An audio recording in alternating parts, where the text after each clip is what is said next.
start of a new vlog and a new week. So it's actually Tuesday.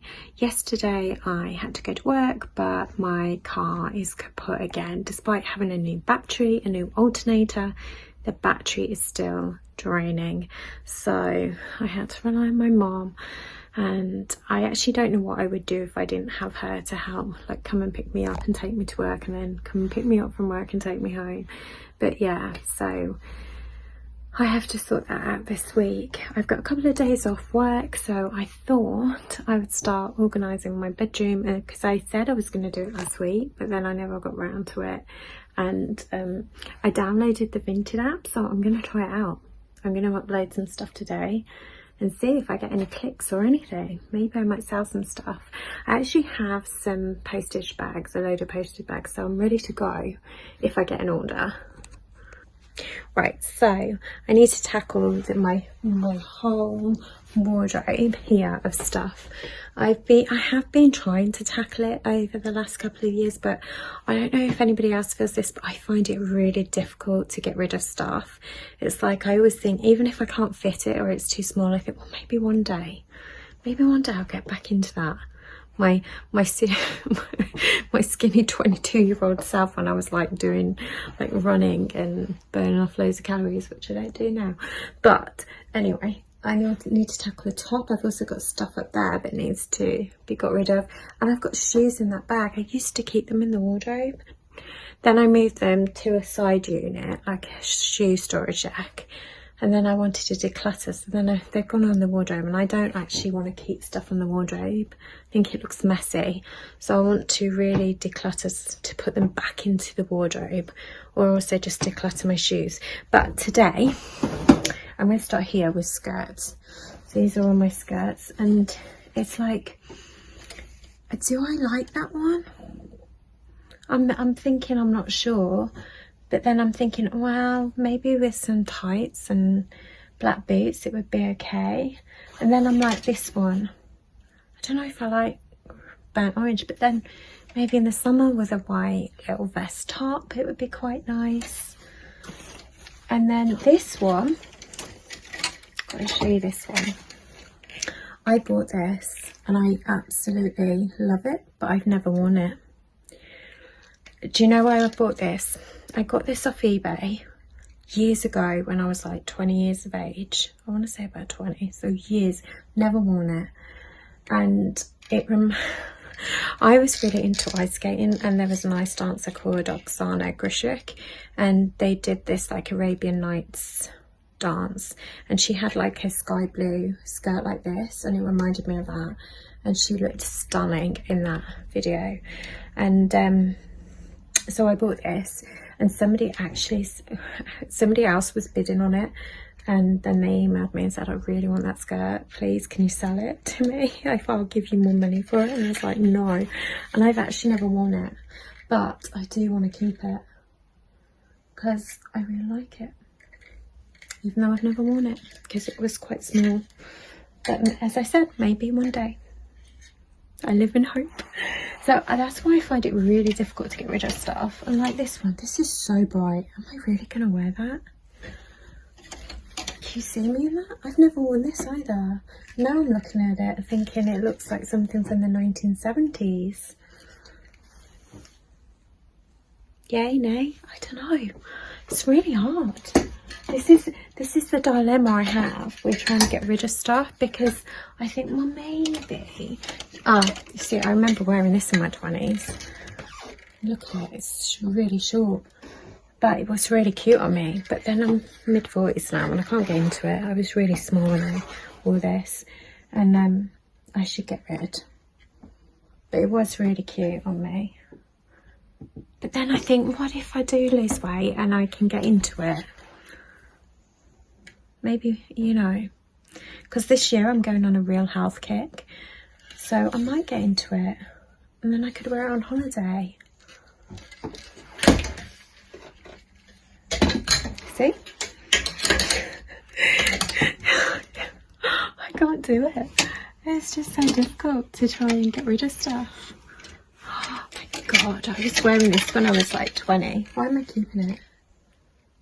I was 20 years old when I got this. but it's still fine. There's nothing wrong with it. It's in good condition. But maybe I don't like it anymore. What am I gonna do? It's really, really, really hard to get rid of stuff. Right, I've got to at least get rid of 3 skirts. That's the goal. 3 skirts. I'm gonna do it. Right, so as I'm clearing out my wardrobe, I've got a lot of stuff from when I was like in my 20s, my early 20s. So that's like over 20 years ago. So I was like, is that vintage? So I just had a quick look. According to industry standards, vintage style is anything officially 20 years and older, which means that any clothing piece produced in 2001 and before is technically considered vintage. Wow. I got loads of vintage clothing then. I've got loads.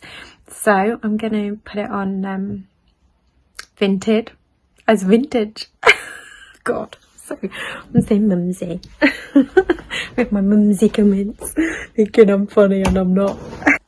It's funny because when I look through my stuff, I think my taste, if you said what's your kind of style or taste, I don't have a style or taste. I'm so random. Like, but I've just got, there's so much stuff that I just want to get rid of now that I don't want.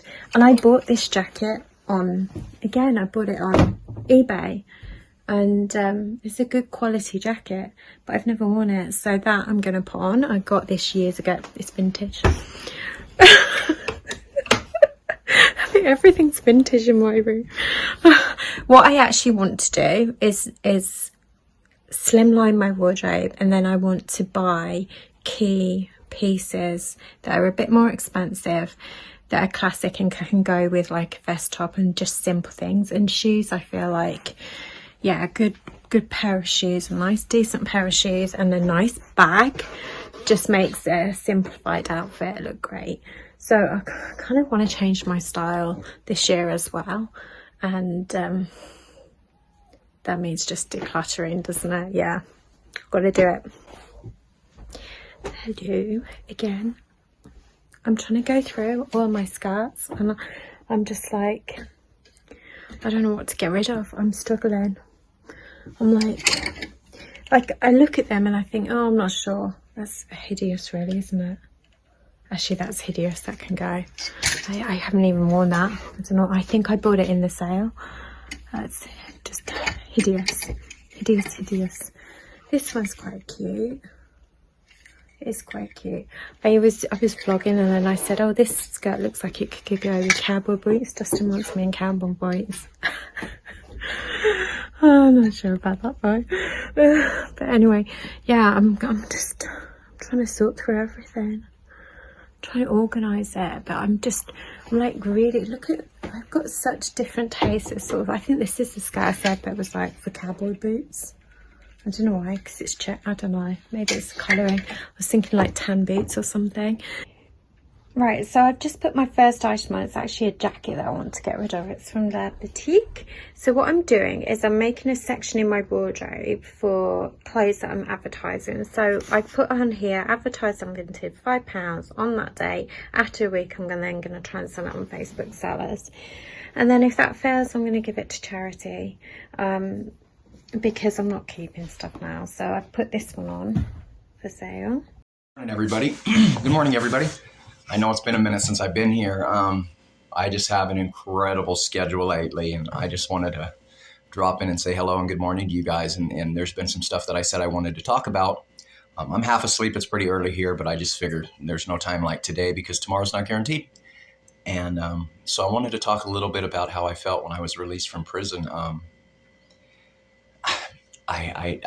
I've never went through anything like that in my entire life. So after 10 years, I had to go to an airport full of people, and I'm talking busy airport, Springfield, Colorado, or I think it's Springfield, Colorado, or it's Colorado Springs, and then Denver, Colorado, which is a huge airport. And just being around all of that really put me in an emotional stew, I guess. There were so many feelings just coming in and out of my head, and I didn't really know how to process that. I went from happy, sad, scared to anxious to peaceful to everything, and it was just bouncing, bam, bam, bam, bam, hitting me. And then when I showed up in southern Utah where my brother lives, he picked me up from the airport. He had his daughter and his son with him, and he has another older son who wasn't there. But the two were there, and they're full grown now. Well, one's 17, my nieces, and then my nephew's in his 20s, and I'd never met him before. I mean, when they were kids, Madison, that was the first time I met her.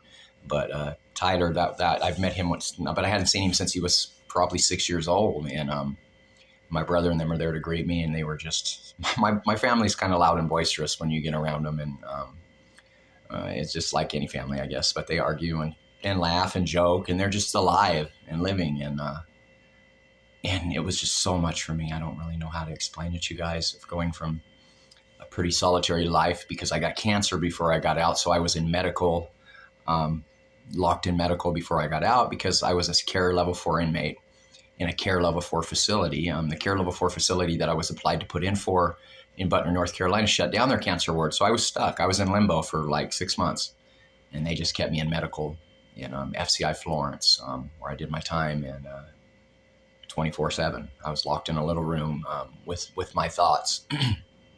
And my thoughts can be crazy sometimes, as far as I overthink things. I can be impulsive. I'm trying to get that situated, but it's the reality of it. And yeah, so I was locked in there with thoughts and thinking I was going to die, and then all of a sudden I'm free, and it was just a lot. And then my brother, bless his heart, he's such a wonderful man, was taking me around to do things and see things, and we drove past old houses we lived in when we were kids, and old places, and just reminisced, and his kids were in the car, and it was just so overwhelming for me. I just didn't know how to process all that, and I don't know why. I hadn't thought this thought. I thought suicide is what I thought. Actually, I thought about. He had me staying in a camper's trailer outside his house. He's a police officer, and I can't be in the house, obviously. I'm a convicted felon fresh out of the federal prison, and my brother has firearms and stuff like that. It was just a conflict, and nor would I want him to put him in a situation like that, nor would he put himself in a situation like that. So he has a camp trailer that they go on hunting and stuff like that in, and I stayed out there in front of his house in that, and it was just that crossed my mind. I find it hard to believe that I'm alone, that I'm the only one getting out after that much time in prison that would feel them thoughts when faced with going to stores and being around people and just the public and everything. And they were pushing me, moving me here, let's go here, and it was just too much. And then my daughter got in contact with me and kind of rescued me from that. She pulled me away, and I went and I met her kids, which I'd never met before, and her husband and stuff like that. And it was way more peaceful. Nothing to do with my brother or anything like that. He's wonderful, and our relationship is better than it's ever been. But it was so much for me, you guys. It was just fast paced, and it was just so much. And I actually was going to kill myself there. I thought it through, and then I don't know why. I reached out instead to my sponsor. I met him when we were in prison. He'd done 17 years, and he'd been out a couple years already. He's kicking butt out there. And I called him, and I told him, hey, I feel like killing myself. And we walked through it from there, and then I reached out and let my girlfriend know that, and we talked about it, and it's just, I'm ashamed of them thoughts, but I mean, it is what it is, and it was so hard for me to reach out, but I'm so glad I did. My life is truly amazing right now, and I did adjust, and I did, and it did become more comfortable to be around people and get back into things and stuff like that, and yeah, it's been an amazing ride so far. So I've been out since November 17th, and today is February, which I couldn't even tell you guys, but I'm going to just have to say it's February 8th, just for all intents and purposes. I don't even really keep track of the date. I just know the day is Saturday. And I'm getting ready to go to work at 2 o'clock. I'm working at a convention center for a temporary service. That is only one of many jobs now. So I actually got sent from a temp service. I couldn't get work anywhere else, you guys. Even jobs that I qualified for, which I have some experience with commercial plumbing now, and some things that I learned when I was in prison to do with commercial maintenance and stuff like that. So I applied for jobs like that when I got out, and they were way excited to hire me until they said, we have one more step, and that is your background check. And I full disclosed right away. And I told them, well, this is what you guys are going to find. And they said, well, let's just run it and see. As soon as they ran it, they said, sir, we cannot we cannot move forward with your application. And that happened like 6 times in a row, and it was really defeating, you guys. Suicide never crossed my mind since it did the weekend I got out, but I was feeling pretty defeated. But anyway, I went and got on with the temp service, and they sent me to a company here in Salt Lake City, logistics freight hauling company. And I've been there. It's usually 2.5 days a week. It's just, that's the job I'm going to end up doing. The boss there really likes me. They want to hire me full time, and they're in the process of working that out. And hopefully before March, that's going to be a reality. And I will be there 5 days a week, and you get the weekends off. But right now I'm going from there a couple days a week. And then after I leave that job one day, I'm going to another one at the convention center where I'm working to work until midnight. So it's been pretty exhausting, but it's amazing to be able to come and go as I want. And it's just amazing. And I'm just trying to get above right now and save money and get out of sober living that I'm living in, and really just hanging on, you guys. But my worst day sober is my best day. This morning I dropped my watch and I broke the face of it. Broke it. Dropped it when I went to grab it off my dresser. And Sarah's going to tell you right now that checks out with me because she thinks I'm clumsy, but I'm really not that clumsy. I was half asleep when I grabbed it, dropped it. Maybe I drop a few more things than normal people, but but anyway, and it didn't even bug me. I swept up the glass, threw it in the trash, and it is what it is. It just didn't. Them things do not bother me anymore. They just used to. I would like to think that has to do with my recovery and just the way my life's going. I'm always looking at the bigger picture. I'm always looking ahead, and I just show up in today and put my feet on the floor and live in that moment. And there's always that light out there shining, that goal, man. And that goal is to never ever be the same person I was before. I don't really know if that makes sense. I feel like I'm talking really fast because I'm very nervous. I haven't made any of these for a couple of days. But there's just so much. But I mean, I can go back. If you guys want to leave some questions in the comments, maybe somebody's dealing or struggling with feelings of suicide and pressure and stuff like that. And I'm telling you guys, I was right there. I was right there. It was so, I don't know, man. It just makes me want to start crying when I think about it, because how foolish that would have been to do that and not get to live what I'm living today. I'm telling you guys, I'm poor. I live paycheck to paycheck, but I am so rich. My life is so full, so amazing, so wonderful. To no longer be in prison. And I've met both of my POs. See, I'm on a state case and a federal case, and I've met both of I got a federal probation, and a state parole out of Idaho, but it's here in Salt Lake. And I've actually met them both, and they are terrific and supportive. If they see you're doing good and you're not hanging around other criminals, and you're actually sober and you're peeing clean, they treat you different, man. They actually they treat you good. It's a big stigma, man, for guys getting out of prison not to reach out like that and telling people when you're struggling or what you're going through. But I have done it. Man, I just haven't felt good today. I told my one PO, or you know what I mean? I just don't feel good. And then they hey, plug in the resources. Here's this. You guys, it's amazing. At first, man, I didn't have any money or anything. And they have a clothing donation and a food donation at the PO's office. And I took their offer and accepted that. Absolutely. Stuff I would have never done before. I would have went and stole for my stuff or hustled for it or lied for it. But you got to put it all away, man. If you guys are getting out and you're wanting a new life, if you want it, because you got to want it, first of all. If you're wanting things to be totally different, then things will be totally different. I'm living proof, you guys.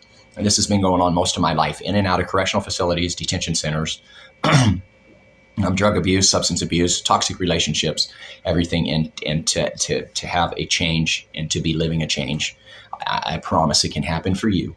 It happens for me. It can happen for you.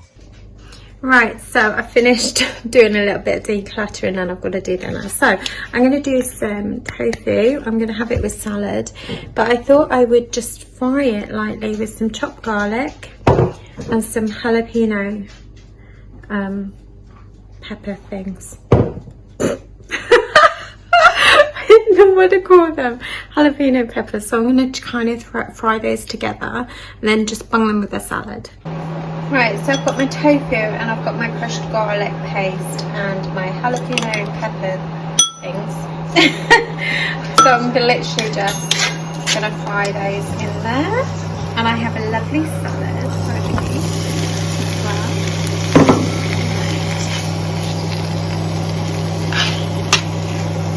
so.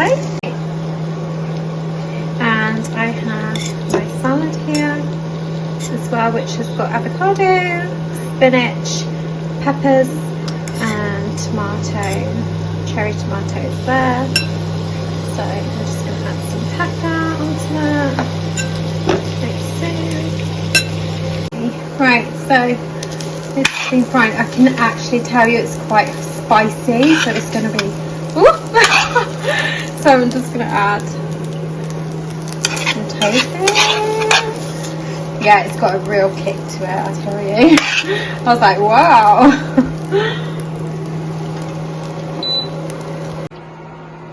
Right, I'm just trying. It's really got a kick.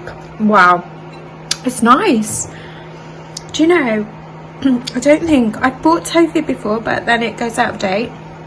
I've never actually... Oh my god, it has got a kick to it. Oh my god. That is nice. Right, so I'm actually really excited. So I posted 4 items on Vinted today and I sold 1 item. Yay! It's a bit complicated, the whole packaging and understand what you have to do, but I did do it. So I actually sold this skirt, my mini skirt, that I used to wear in my 20s. It's going to a new home. So I'm excited about that. I felt I talked really fast there. I hope you guys keep up and you keep your comments nice, you guys. And I want to start doing more recovery-based stuff. And as far as our relationship, me and Sarah are going to be doing some neat things. She's really thinks that they can cook mac and cheese better in Britain than in America. It doesn't compute in my brain. So now I got to go buy a casserole dish. And I would like anybody that has cooked macaroni and cheese or eaten macaroni and cheese to tell me that it's better cooked in a saucepan or baked in the oven. I've never seen mac and cheese made in a saucepan that is homemade. It is always baked. Always. You bake it in the oven. That's just me. Yeah, I would appreciate some comments on that. Let me know if that even makes sense to you guys. But so that should be an easy win. I don't look at it as a win. I almost want to let her win, but I'm too competitive and she is too. So it's going to be fun. And I'm actually involved now. I got my therapy set up. I'm making my drug test. I'm getting to spend time with my son. Yeah, I had to get a board, you guys. I actually had to get this because I have so much going on. It's my chicken scratch, but that's my whiteboard. I have to write that all down. That's a week, you guys. That actually consists of my week other than personal time, but a lot of people are, well, you got to make time for yourself. This is for me. I had somebody tell me that. I was explaining my schedule to him and explaining, I'm really busy in this and this and this. And I think the PO even said that to me. He's like, well, how about time for you? But this is all for me. Staying out of prison's for me. Having food in my fridge is for me. Having my rent paid is for me. Getting something, I'm hoping I get something out of that counseling. I'm really not big on going to therapy anymore, but I do want to be a counselor. And that's just going to be part of the process. I just feel I've given so much of myself that I want to keep some things private now, but I'm going to walk through the process on it. And I hope to maybe gain something out of that. So I'm going to give myself to that. And, how about time for yourself? That's how I look at it. You know what I mean? This is all for me. So, and then it's going to be, Sarah's going to be coming out here. I don't know the specific dates, nor would I be able to say. So, that would be something up to her. But yeah, she's going to be coming out here to see me really soon. And we're just both nervous about that. When we haven't met in person, we have been writing for 2.5 years and been in a relationship for 2.5 years, but it's different face to face. And she thinks that that maybe we're going to do stuff to irritate each other or whatever. And, and I don't think that. I think it's going to go even better, and we're going to want her to stay longer, and she's going to want to stay longer after we meet. It's just going to be amazing. But I don't know if this will make the cut. I know you, Sarah. You will cut it.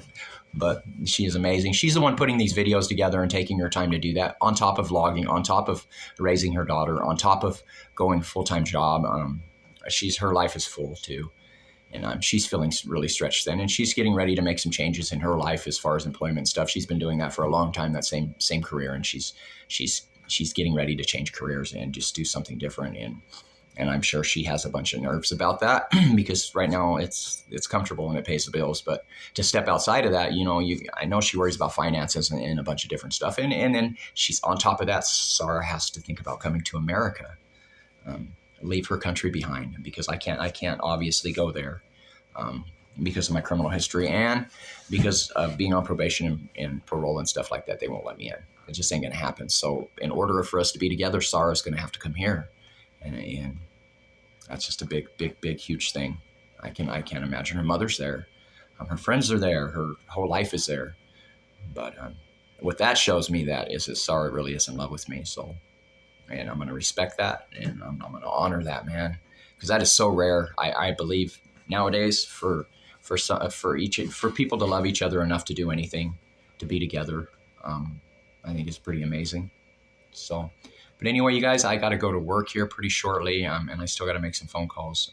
I'm working with a couple guys. Thank God that I'm able to do that. I can only give them a few minutes here and there, but I'm getting the opportunity to work with some people. And then I got to catch up with some friends and stuff this morning. And my brother, my brother texted me last night.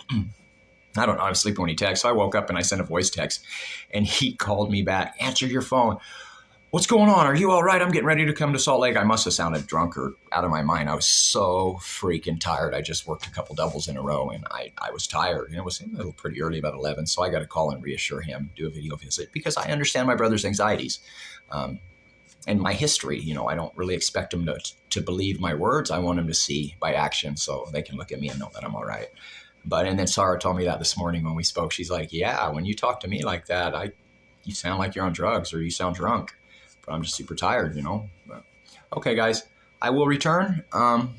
You have a blessed day.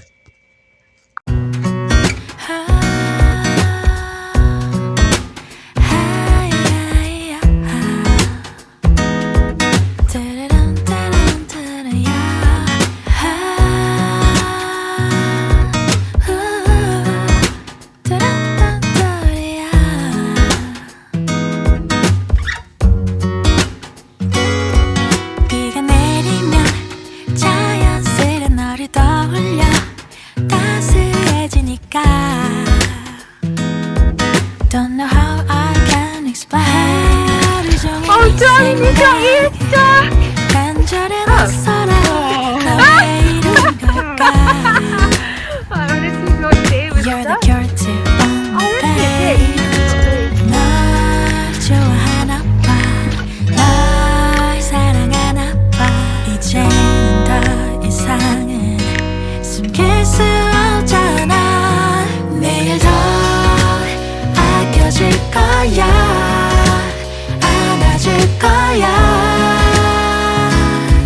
We're meant to be, you can't deny. 내일 더 다가갈 거야, 사랑해줄 거야. You're my sunshine after rain. 네가 좋아. 무지개 빈 하늘을 봐. 더 빠르게. Okay, right, so we're here, we're going 10-pin bowling, aren't we, Clara? And here we are. Right, this is the bowling alley and lots of things. You can gamble and everything. Right, I'm on the racing car one now, so I'm looking forward to this. I'm going to win and beat Clara. Okay, I'm in Madagascar. Okay, ready? No idea what I'm on, but I'm doing terribly. Oh my god! Oh my god, oh my god, I'm doing so badly.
much do I owe you? £25. What?